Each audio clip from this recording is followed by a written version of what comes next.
mascot Eisen. Bloomberg, Getty Images An American flag flies outside the Wynn Boston Harbor Resort Casino during construction in Everett, Massachusetts, U.S., on Wednesday, February 7, 2018. As Wynn Resorts remains under a regulatory cloud and struggles to get back on track, another challenge has emerged: a bitter proxy contest from its largest shareholder and Campaign for Change. Elaine Wynn, the ex-wife of Steve Wynn and now largest shareholder of Wynn Resorts, is behind a proxy battle that is set to come to a head at the company's upcoming annual meeting May 16. She is seeking to remove legacy board member John J. Hagenbeck, whom she has referred to as a close friend of her ex-husband Steve Wynn, the company's former chairman and CEO, who resigned earlier this year following sexual misconduct allegations. "No one with close personal ties to Mr. Wynn should serve on this committee," she said in a recent filing. After exiting in February, Steve Wynn unloaded his 12% stake in the company in March for $2.1 billion. He has denied the sexual misconduct allegations, which were first reported in January by The Wall Street Journal. Elaine Wynn's campaign is part of a broader plan, which she's titled Restore Wynn, to force change on the company she co-founded and served as a director until April 2015. She believes the company, long controlled by her ex-husband, needs and deserves a new board that is truly independent and wholeheartedly committed to the company's long-term success. Elaine's campaign goes way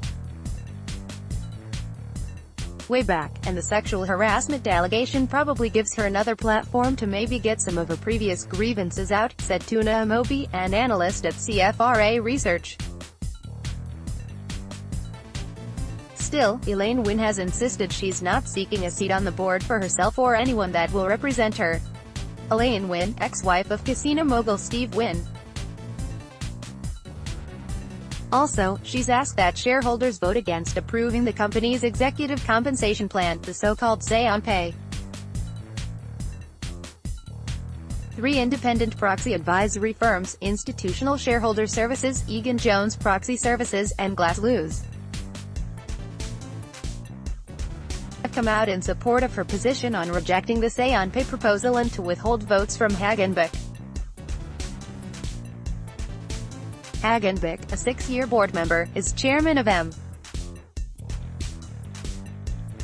He served on the 3-member special committee of the Wynn Resorts board investigating the allegations against Steve Wynn.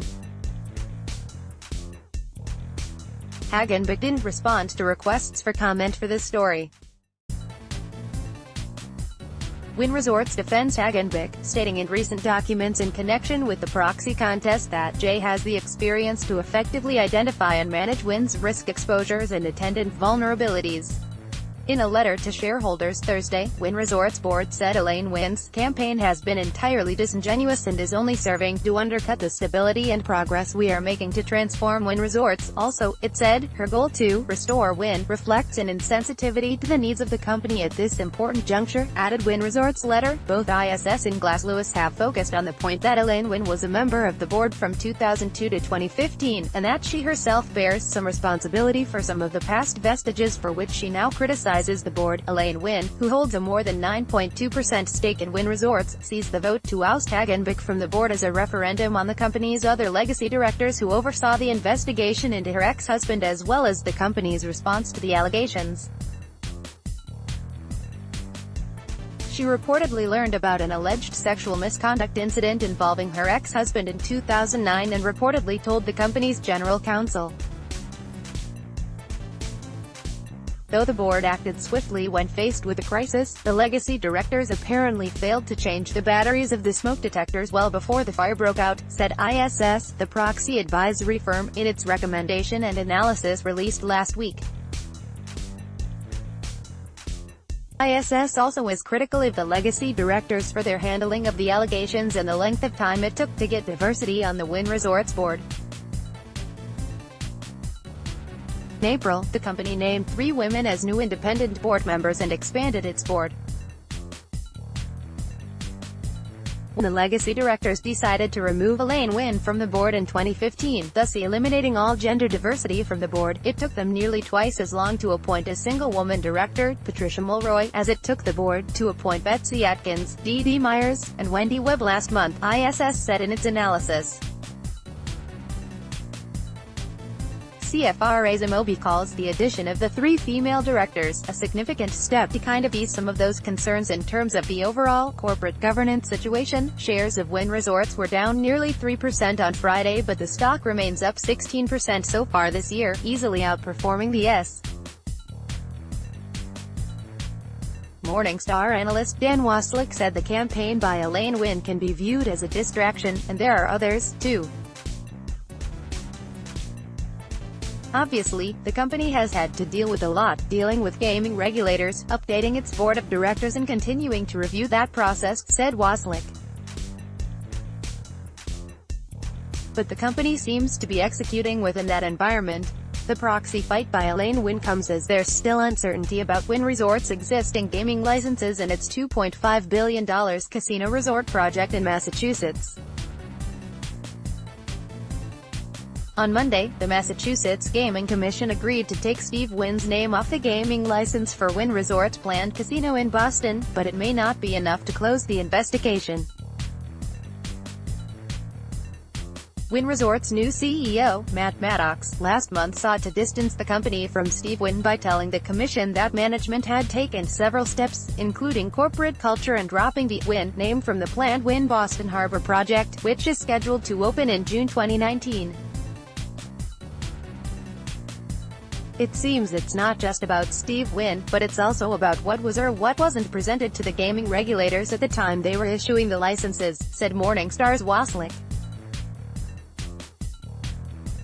The Massachusetts gaming regulator told CNBC on Wednesday its investigation is active and ongoing, and Nevada's casino regulator said Thursday there remains an active investigation into the Las Vegas-based company. The company continues to fully cooperate with the Nevada and Massachusetts investigations, said Michael Weaver, a Wynn Resorts spokesman.